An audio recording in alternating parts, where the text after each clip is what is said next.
Live from the historic Pantages Theater in beautiful Hollywood, California, it's Maxie's Pad, the official Beetlejuice backstage live stream talk show on a non-equity talk show budget. That's right.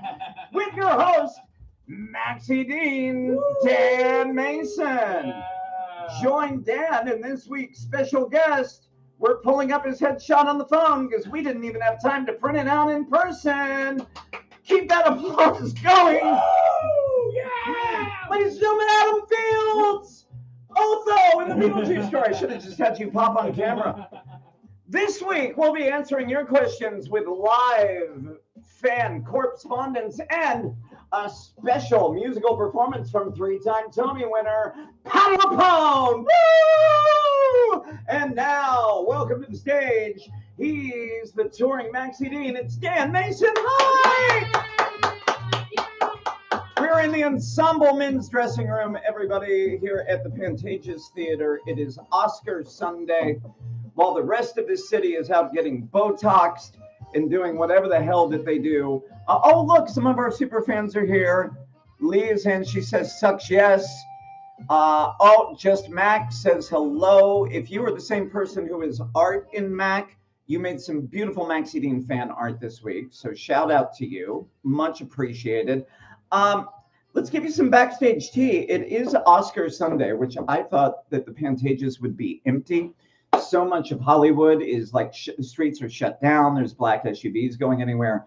We've had sold out houses. LA has showed out for us. And we also got an awesome ad lib because last week people were asking about favorite ad libs.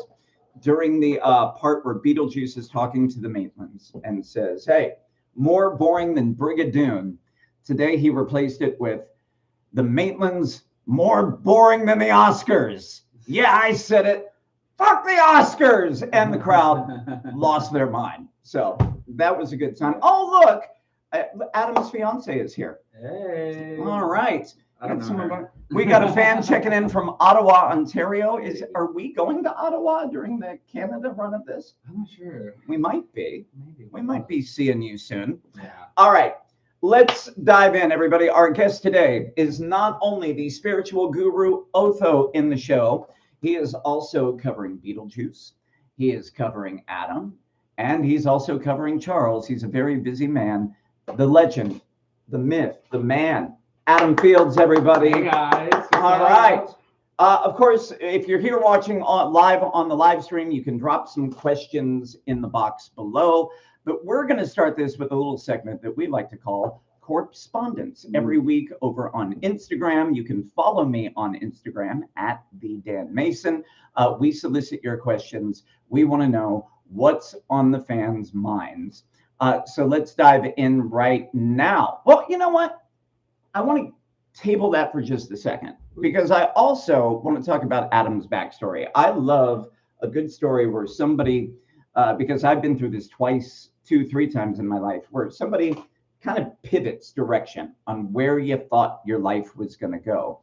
This handsome man over here was not always a star of the stage. You were a football player. I was a football player. Yes. Yeah. I started playing when I was very young. I mean, I was always kind of a very big guy. And so, yeah, at a very young age, hey, Sterling. Oh, come on in, Sterling. Hey, oh, look, assistant dance captain and star swing, Sterling Jones. Everyone. Welcome to Maxie's Pad. Happy to be here. Sorry for interrupting. Please continue. Yeah, I played football from a very young age, from like 7 to 18. Come in. Oh, look, Hello. it's just wardrobe coming in. We're just live streaming on YouTube. It's fun. We're having a good time. All right. Yeah. Continue. Played football for very long, from like 7 years old to about 18. Went to college, played football. Where did you go? I went to Liberty University. Okay. Yeah, for a semester. Okay. And I very quickly learned. I went from like one of the best players on my team to the worst player on the team. And I wish I was being hyperbolic. I was the worst player on the team. What position did you I play? played offensive line. Okay. I am 6'3", and back then I was 300 pounds, and I was the smallest guy. Well, on the team. it's that jump, right? I think that even happens for people in performing. Mm-hmm. Like if you're doing like local regional theater, and then you decide, I'm going to go to New York and go audition. There's like this Yeah. gap of being the big fish in the small pond. Yeah, and I didn't love it. I didn't love. There's a lot about football that is more than football. There's the playing the sport, and there's the getting up at 5 a.m. and doing squats and lifting weights and killing your body and stuff like that. So I just didn't fit in with the guys too. So it all worked out. Stopped doing that. Did like landscaping for a while. I was a carpenter for a little bit. And then, fell into acting. When did you find theater? Like, how did that transition? How did the football to theater pipeline happen? Football to carpentry to theater pipeline. My cousin took me to church, and I started singing at church. And I was very lucky. Everybody at my church worked at the regional house in Jacksonville. Okay. So they were like, come do some community theater. I did community theater for like 2 years, and COVID happened, and then I just. That one regional house stopped to do it, be in union, and the rest is history. Like they were like, hey, local schmucks come, and I was a local schmuck, and I had a good time. When did the light bulb flip? I think this happens for a lot of performers, but there's plenty of people, but probably some watching this, who've done community theater in their hometown. When did the light bulb flip that, hey, maybe I could do this at a higher level?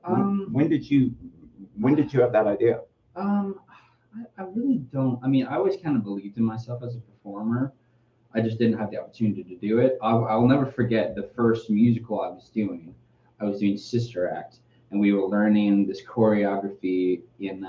Were you the lady with the long black dress, the big guy? We sang. No, that's Curtis. But I was like one of Joey. Yes, Joey. Yeah, Joey. Yeah, Joey. Picture you and me one sweet night. Great show.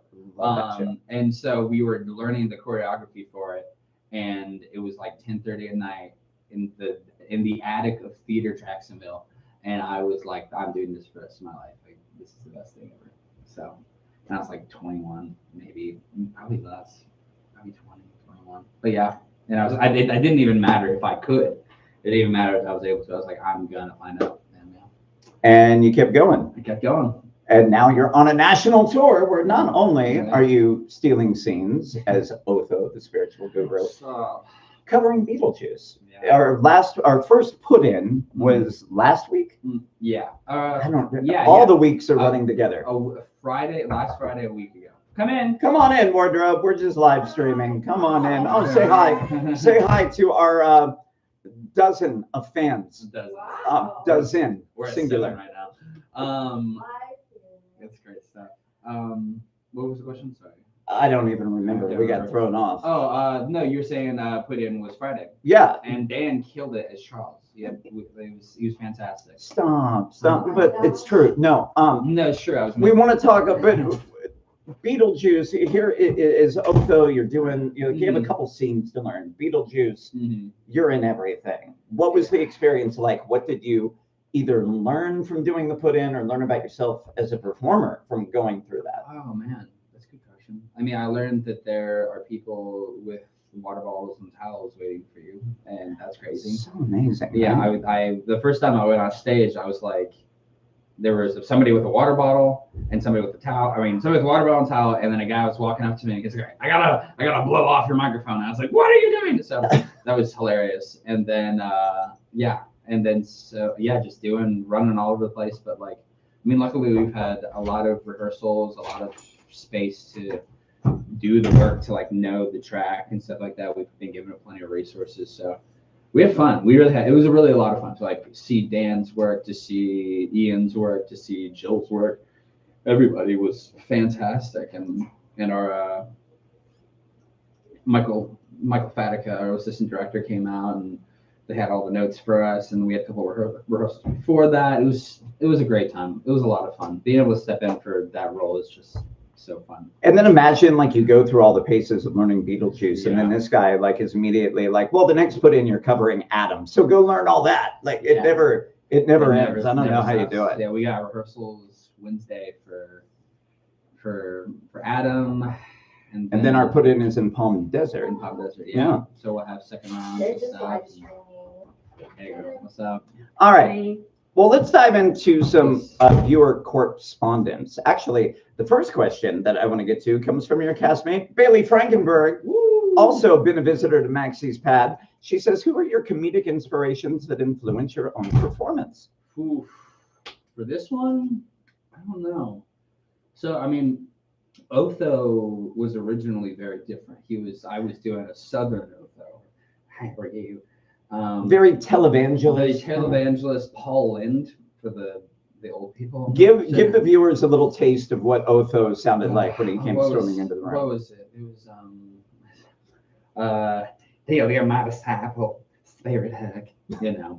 Which, by the way, killed in the rehearsal room. So very crazy. I mean, also a very interesting comedic thing was in the rehearsal room, in the audition room, and at every room. It got a lot of laughs. It was and it was fun to do. And I was preparing as my performance for these laughs. It was hilarious. Even all the way through rehearsals, all the way through tech. First preview, crickets. Nothing. The Nothing. audience was like, no. And I don't blame them. I mean, they don't know who I am. I was this big androgynous character that nobody really knew. And like, that's kind of the rules of theater. It's like, we are 3/4 of the way through the show. They do not know who I am. They have a close relationship with Charles and Delia. So, I mean, I just got to know my job, which was to give information and be fun, hit the jokes, hit my lines and stuff like that. And also a Southern accent, fun fact, is a lot slower. So it was dragging. It was like the pacing of act. You go from beautiful sound to scene after that. It's like boom, boom, boom, boom, boom. We're going. And then me coming in, being Southern and slow and waiting for laughs that aren't there. It just wasn't working. So I was happy to switch it into, hello, how are you? You know, a little more. Yeah, the Otho now is different from the Otho that was in different Fresno. now. Lee is in the comments, so I was not aware of this. She talks about Ryan Breslin, who is our friend, who also was the assistant choreographer for this tour. Says that he, as a swing, did a twangy kind of Southern Otho as well. Did you know that? Yeah, he would do. I think so. I just know he would do. I think like death. I study death. It's been a long holiday weekend at a Red Roof Inn with death. And I'm still here. Well, I do think it's a credit to you as a performer, because like, it's such a vulnerable thing. You're making these big choices. They kill in the audition room. They kill in the rehearsal process, and then you get it in front of an audience there's no reaction. Yeah. It's so easy to take that personally. Oh yeah. And, well, that's my favorite thing about being an actor is there's you never cease to be humbled. And that's kind of the way to go through life. It's just always be okay with being humbled. Always okay with the resetting. And like I even feel that right now. I wasn't happy with my other day, so I'm finding new things. I think I'm gonna start watching Gilderoy Lockhart videos from Harry Potter 2. And I was like, oh, that's a little Otho. He is actually exactly Otho. So let's find some new things. We're always having a good time. Another viewer question comes from Friday Their Lives, super fan in the UK, who asks if you could play any character of the opposite gender. Girl Scout. Oh, okay. Girl Scout. Sorry. Just the physical comedy of the Just 6'4" yes. Girl Scout. Well, that was my favorite thing about the put in was how tall. There's the moment where it's like, so bing, and that's where I'm supposed to stand up for Beetlejuice, and I'm just like 1.5 foot taller than Katie. There's also the bit in this tour, and I think it's been done in the other tours, where Charles welcomes Beetlejuice to the family right before creepy old guy, and Jeff, who's a taller guy, kind of leans in, kisses Beetlejuice, welcome to the family, son. And you and I had to play that, but you're like towering over me by 6 inches, where I'm like, wasn't an awkward moment at all. All right, so we're going to be watching for you to be the third cover for the Girl Scout. And our viewer of the week, who's going to get an autographed Pantages playbill signed by the cast, is Art Mack, who says, what's your favorite Otho saying? Which one is most meaningful to you? Sucks yes is an easy one. Yeah. I'm leaning towards sucks yes. However, I think my favorite one to say right now is, I normally perform exorcisms pro bono, but you made me come to Connecticut. I go. You got to charge. You got to charge premium rates for the travel. He's very upset. He doesn't want to be there. Not in Connecticut. Have you seen these gas prices? Have you seen these? Where it's going? Yeah, absolutely. Charge a premium. All right, we are going to move into the lightning round. This is what we call the afterlife audit. Love it. Rapid fire questions. Your first one. What's your weirdest pre-show ritual, and what catastrophic thing do you believe will happen if you skip it? My favorite pre-show ritual is the daily blessing via Dan Mason. Should we give context on that? Like in Yes. case you don't follow on Instagram. Pre-show. Yeah, Okay. I start out the show at the very top as the priest who delivers the eulogy for Yes. Emily Dietz. Yes. But somewhere along the final rehearsals in New York Mhm. and Inditech and Fresno, it became that this priest who we named Father Daddy McDadderson Yes. offers a blessing He's over Irish. over that. Yes, well, Connecticut, it's a nice Irish Catholic vibe. Offers a blessing over the show by reading a Bible verse that I just made up a few minutes before the show. Yeah. But that is that's become a pre-show ritual at stage right. But it's new every time, and it's like a decent paragraph and a half. It's great. Yeah. I love it. And it's funny every time. Yeah. Dan's great. Any personal things that you do before the show to kind of get yourself hyped up? No. Just I'm sorry, I'm lame. I just Like, I don't need to warm up. no. We listen to music. We use the bad boy here, MPK's speaker, and we'll throw on some tunes. Righteous tunes. He's Righteous, the- yes, righteous tunes. That's Yeah. what I do. What did I do today? We did Soul Sundays. I did. What did I do yesterday? Tame Impala yesterday. Good time. It's always fun. Okay. Next question for the speed round. You're hosting Otho Palooza. Speaking of music, you're hosting Otho Palooza in the Netherworld. You can resurrect 5 music legends to perform. Who is on the lineup and why? Doors. They're just ethereal. Okay. Pink Floyd, ethereal. 5. That's crazy. Jimi Hendrix, ethereal. Man. I feel like some opera person would have to be in there. Insert opera person here. That'll be one answer. And then Is that just because Chalamet dissed the opera people and Yes. they're all after him? Yeah. Timmy, You know what? why'd you do that? Nobody wants to It's anger so the opera people. embarrassing to me. All right. Random dead opera person. A random dead opera person, yes. Oh, Puccini. I think Puccini. And then I will do Janis Joplin just because I like her.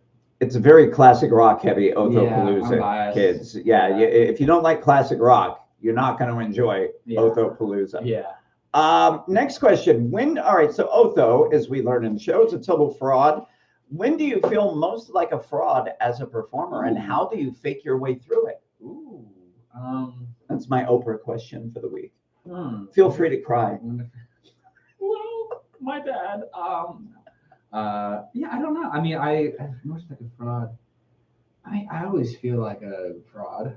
I always feel like I can do better. You know, I don't know. Anytime I walk out there and I'm standing on the Vantage stage and looking at thousands of people, I'm like, You and I have had the conversation. oh, tap dancing. Are you kidding me? No, screw what I just said. When I'm tap dancing in a spotlight at 6 downstage in front of floor lights. Yeah. I'm like, what? What? Talk about I've heard you tell this story, but I think it'd be interesting for the viewers. Oh, for the. And last week, Bailey and I talked about the tap audition that we were Uh-huh. all in together at Pearl Studios. But what was where you walked out of the room after that? You said you called your fiance. I was on the subway after the audition, and I was typing out my. I was like, I'm so sorry. I'm gonna have to leave acting. I blew it. And I'd flown there, so I'd spent a fair amount of a couple dollars to get there, not be in rehearsal for the shows, and I was like, well, this has been nice. I had a good time. I'm so happy that I was able to do this, but I'm gonna have to find a new profession. And as I was typing it out, they sent an email saying, hey, please come back tomorrow. I was like, okay, let's delete that request. And I was literally on the phone with my dad having similar sort of like, Yeah. well, I gave it my best, and then I was like, hold on, email came in. Oh wait, we're still going. And here we are But today. however, they had me refilm it because so I was right. But Well, they just had me refilm it. I also had an additional audition after that as well. We had to Yeah. do the Zoom audition with Michael Fatica, our tour choreographer. Love Look at you, that. Your Michael. fiance is in the comments saying true story. I never doubted him though. Sweet. Isn't she the worst? She just came out here today, as a I matter love of her. fact, to I love come her. and she's being able to see the shows. We just went to the Funko Pop store. Good time. Ooh, man. Yes. I got my Eddie Funko Pop. Little Rocky Horror in there. I played him 3 times, and he's my favorite. Just Max says, reminds me of Alec Brightman's Schmigadoon ad where he's like, I will do anything to get out of this town except tap dance. I won't tap dance. I wish. By the way, can we get Alex Brightman to come on as like an alumni onto Maxie's Pad? Can we get some of the OGs? It's not new. If any OGs are watching and want to come on onto Maxie's Pad, and fans, you can start DMing them. Just yeah. Just send them wild. I don't want to be creepy. No. So you do it. But you guys, you do it for us. Yes, please. Next question.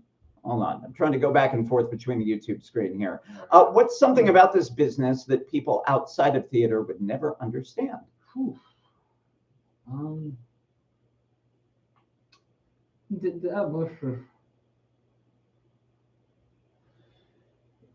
don't know. I mean, it depends on the role. I mean, luckily we're doing a show that's very kind of emotionally easy, but there's some roles that are very hard to emotionally separate. Like it's a very difficult part of the job. I can't remember. I mean, maybe one did Sweeney, but I don't know. It can sometimes become very personal. So people draw on personal things. I don't like to do that. There's been a couple, I did that once or twice, to draw on personal life for emotion, and it's just not my bag. I can't do that. It's very hard for me to separate a show from my real life if I'm doing that. Yeah. So that could definitely be something. What's the hardest part about touring? A distance. Yeah, that's why my fiance just flew in, and she was so tired. She had been up 23, 22 hours, and I mean I was tired from the show, and we didn't go to sleep till 2 in the morning just because. I don't know. That's so hard for all of you who are in relationships to be on the road. I have much respect for you guys for making it work. We just make in our head. There's no other option, So we just keep it going. 2 more questions for the speed round. Who in the cast would you trust most to plan your funeral, and why? Dan Mason, because he would make it great. You would have a plan out. You have a song written. I would have you have a song written by Charlie and Chase and the Maxie's Pad Orchestra. Yes. And I would trust you with it.